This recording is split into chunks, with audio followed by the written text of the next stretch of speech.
Bienvenidos a la meditación del día. En el nombre del Padre, y del Hijo, y del Espíritu Santo. Amén.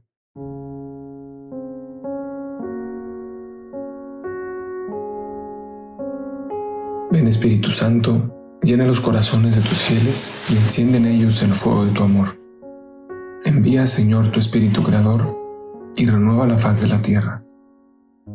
Oh Dios, que has iluminado los corazones de tus hijos con la luz del Espíritu Santo, haznos dóciles a sus inspiraciones para gustar siempre del bien y gozar de sus consuelos.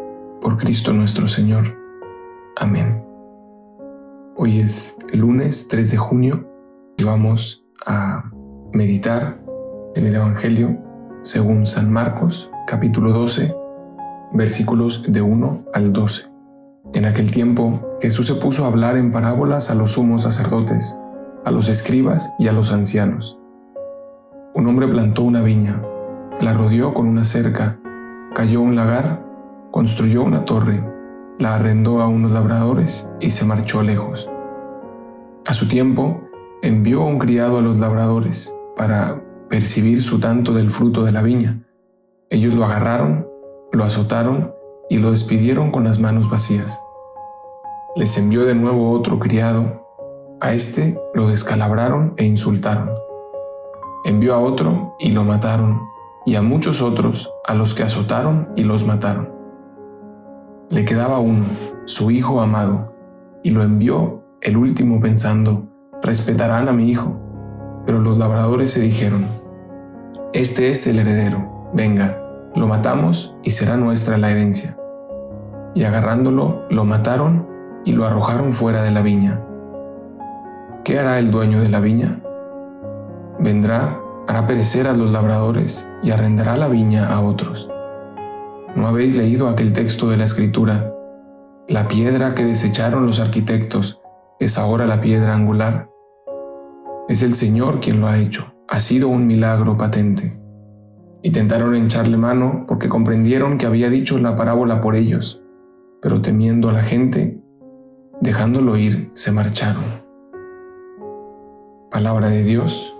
Gloria a ti, Señor Jesús.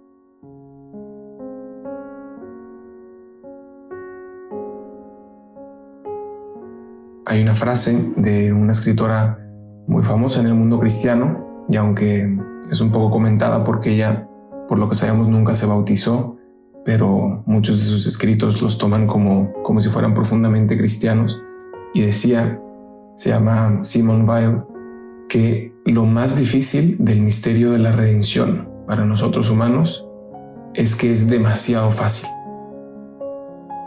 Que lo más difícil para experimentar ese misterio de la salvación, de Dios que envía a su Hijo para salvarnos, lo que lo hace tan difícil para nosotros es que es demasiado fácil.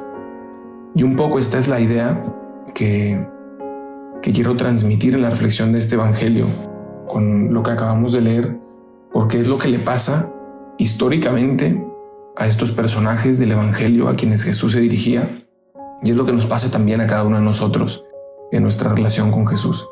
Porque dice al inicio del Evangelio que Jesús se puso a hablar y especifica muy bien la audiencia, ¿no? Había veces que le hablaba a la gente, a los trabajadores, a la gente sencilla, a la gente abierta. Y aquí dice, le hablaba a los sumos sacerdotes, a los escribas y a los ancianos. En una comunidad judía, estas tres características eran los más sabios, la autoridad, los más puros, los más ejemplares. Y entonces a ellos, a la columna, por así decirlo, de la sociedad religiosa judía, era a los que Jesús les hablaba. Y por eso les duele tanto a ellos escuchar esta parábola, porque está narrando en una como historia lo que realmente ha sucedido al pueblo de Israel. Jesús, Dios Padre que les había elegido, que les había regalado esa viña en donde estaba sembrando tantos frutos, y cómo les iba enviando los profetas y ellos los azotaban, los despreciaban y los mataban por no saber reconocer la acción de Dios que iba enviándoles a esa viña, ¿no? Entonces un poco empieza como a poner históricamente lo que había sucedido, ¿no? Dios Padre que enviaba a los profetas y su pueblo que no sabía recibirlos. Y luego él mismo, que se presentaba como hijo de Dios, y era lo que obviamente más les dolía a los judíos, les dice: yo he venido aquí finalmente como el hijo del dueño de esta viña, aquí a solucionar los problemas, a salvarles, y ustedes no han sabido recibirme. Y obviamente para un judío que no quería reconocer a Jesús como el hijo de Dios, pues esto le dolía, ¿no? Y le dolía porque la imagen que tenía de Dios era distinta a la que Dios mismo estaba manifestando. Y esto es a lo que se refiere Simón Weil cuando dice que se nos hace tan difícil el misterio de la salvación porque es más fácil de lo que nos imaginaríamos. Porque a nosotros como personas humanas nos es más fácil hacer cosas buenas por Dios. Nos es más fácil ir de apostolado un día y ayudar a los demás y hacer nosotros cosas por Dios que dejar a Dios hacer cosas por nosotros. Nos es más difícil como sentarnos y dejar a Dios actuar en nuestra vida y reconocer su acción en nuestra vida. Por alguna razón, como que nos gusta actuar, nos gusta tener el control, nos gusta ser nosotros los dioses de nuestra propia vida. Y este era como el misterio al que Jesús estaba picando para desencadenar ese deseo de ser sus propios dioses en estos sacerdotes judíos, y que lo hace también en nosotros.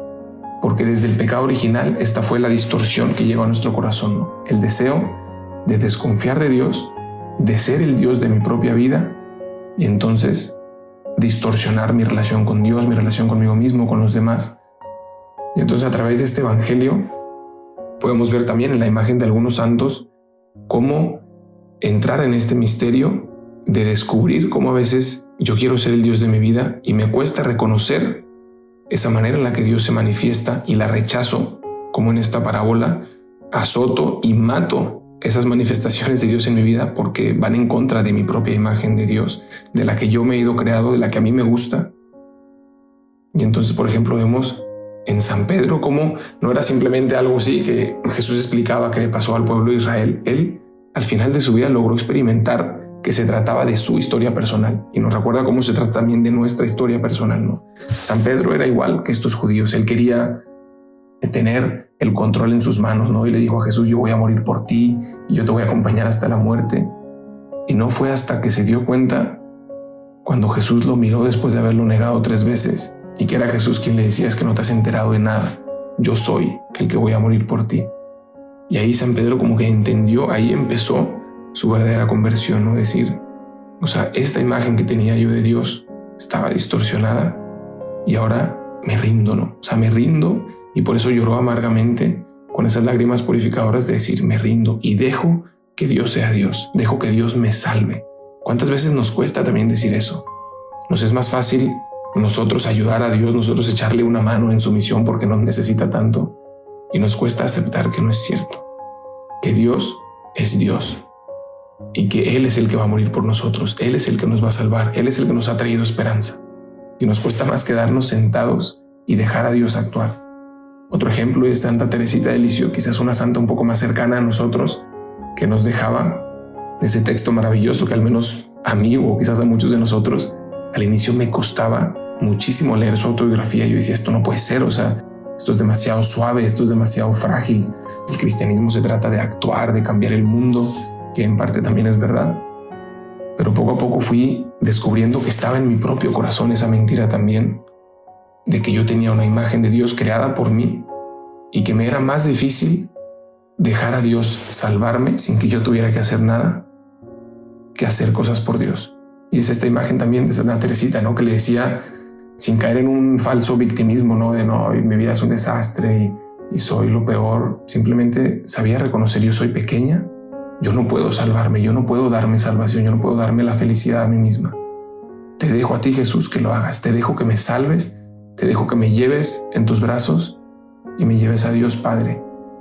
Y esa es la idea que quisiera también pues invitarles a reflexionar en su corazón, y al volver a repasar este evangelio, a dejar reconocer también esa posible mentira dentro de tu corazón de querer ser tu propio Dios, de querer tener toda tu vida bajo tu control y nunca dejar a Dios entrar y manifestarse tal como es.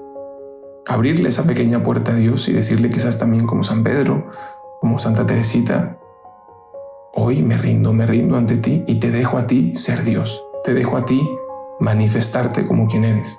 Te dejo a ti salvarme. Y como decíamos de Simone Weil al inicio, reconocer que nos es más fácil actuar y hacer cosas por Dios, y quizás ponernos el reto de dejar a Dios hacer cosas por nosotros, darle ese espacio a Dios para que Él sea quien actúe en mi vida.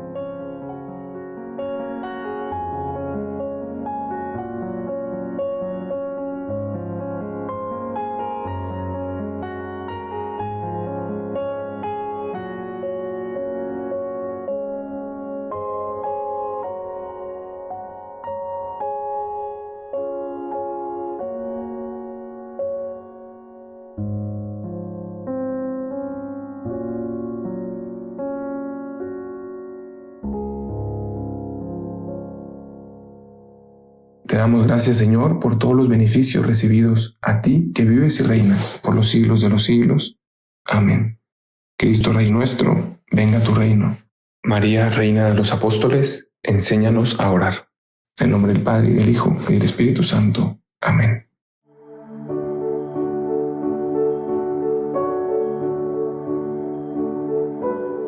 Mantengámonos atentos a la voz de Dios en este día y permitámosle que Él guíe nuestra vida. Nos escuchamos mañana.